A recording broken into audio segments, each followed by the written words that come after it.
Well, good morning. I'm gonna try something and I think I'm being an idiot. We'll find out here in a little bit.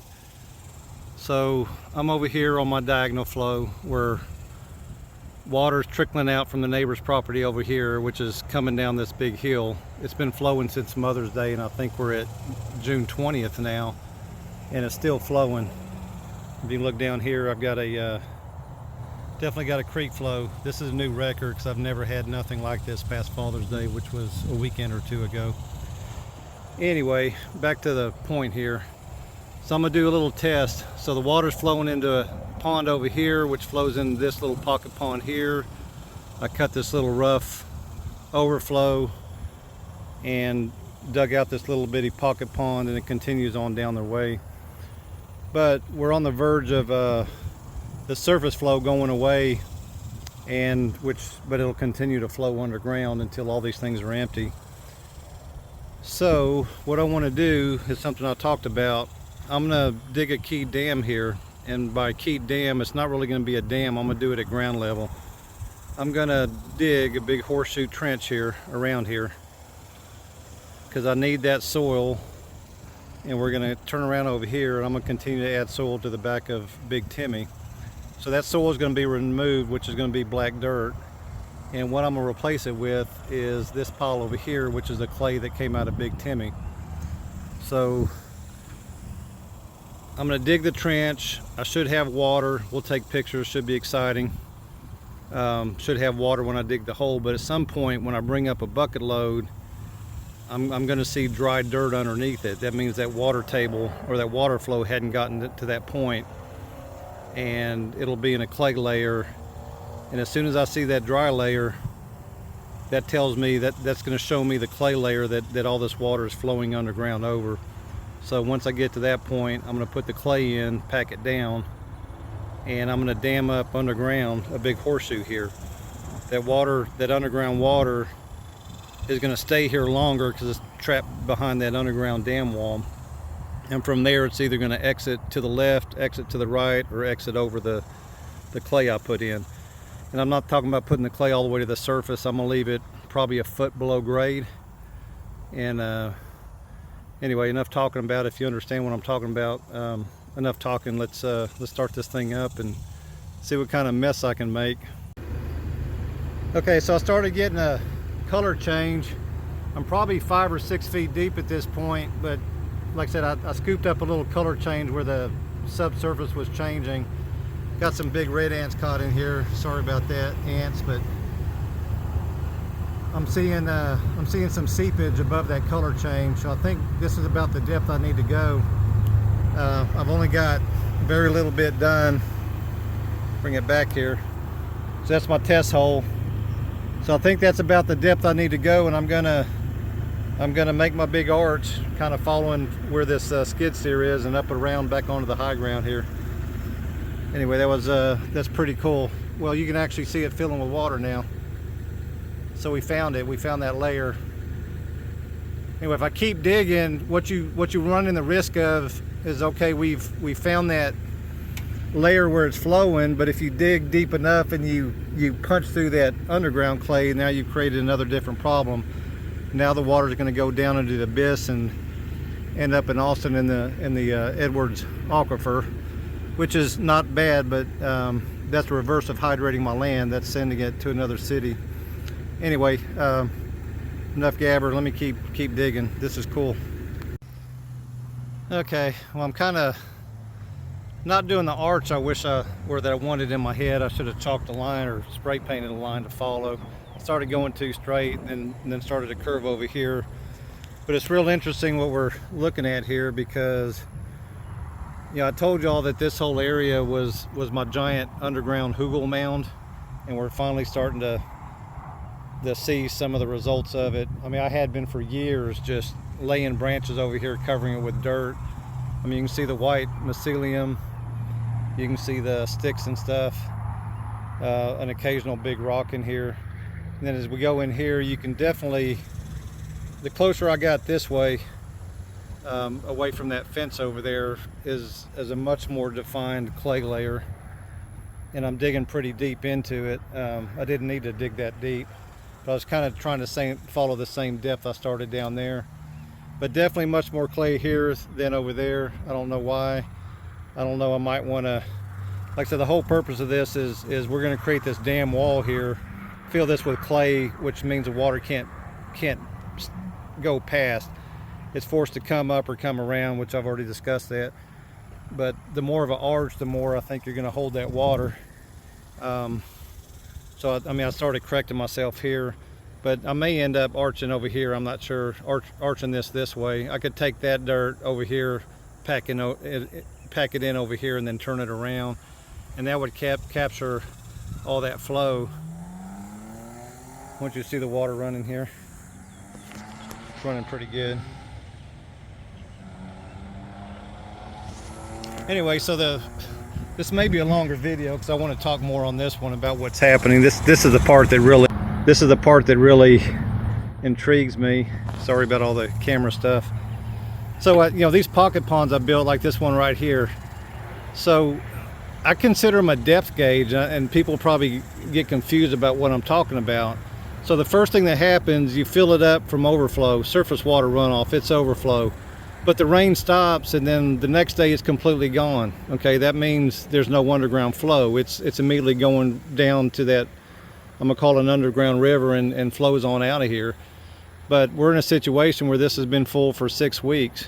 That means the underground flow is going. As it goes down, like right now is probably within the last couple of days, the surface flow has stopped. It's not flowing out of this pond anymore. But when we go downhill 3 or 4 feet, it's leaching out of the ground.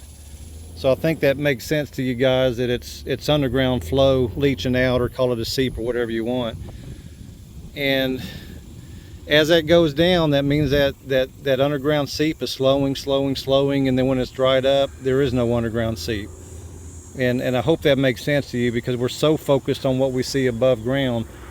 You know, we want a pond and we seal it, whether it's a clay liner or a rubber liner, whatever.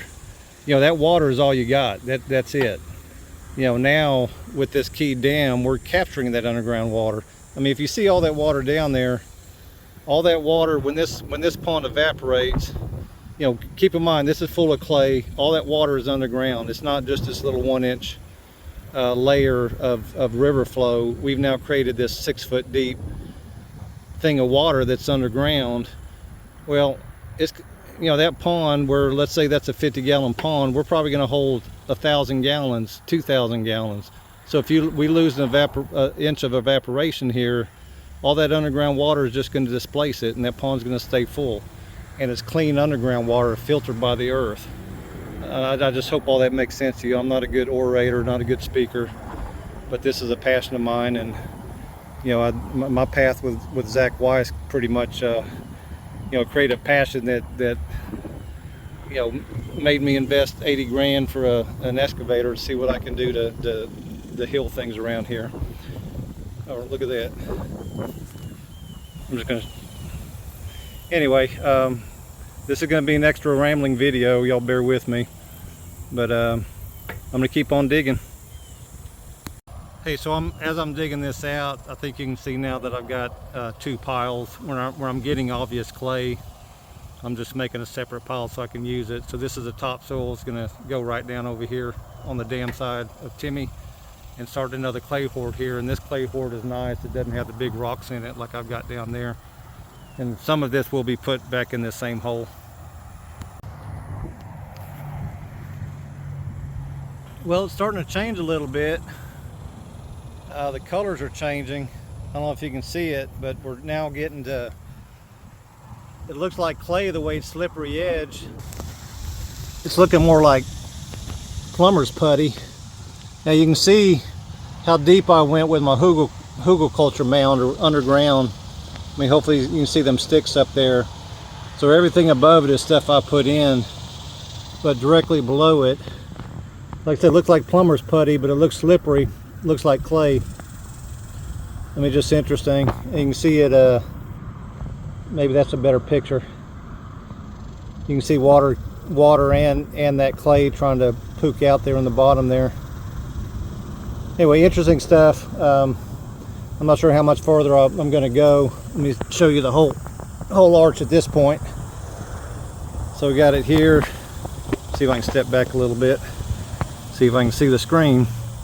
I'm on the wrong side to show you, but anyway, like I said, I think you can see all the logs and stuff that I'm pulling up.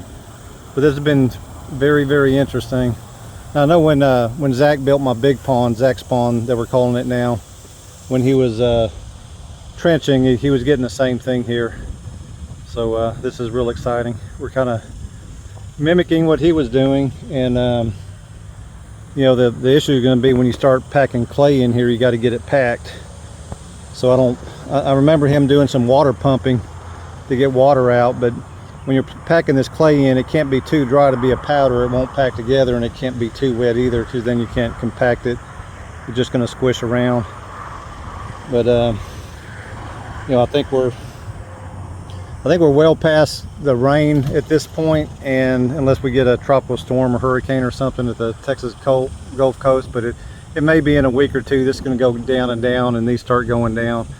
And you know, I probably started on this a couple of weeks too early, but honestly, being able to see the water and see where it's flowing out and all that stuff, it's so educational. I mean, it just hits home the point of what I'm trying to say. Anyway, let me keep going, and then we'll do a final recap. Okay, well, a lot of water movement. Still puzzled by this different color of clay, and then some of it seems powdered. If you look over here on the bottom, it's the same color, but it's more of a powder, so it's dry. So I don't know what I did. I mean, it makes me think I kind of punched into the dry layer underneath. I'm not sure, but it still looks like clay just based on the sidewall there. But this is so interesting. You know, if you think about how water flows, it's coming down a ravine, and let's say you get these big erosion events once a year. I mean, let's say it's been doing it for 200 years.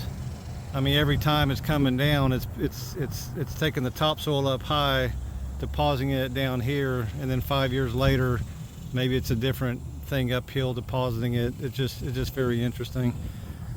But I'm gonna stop as far as the excavating for today.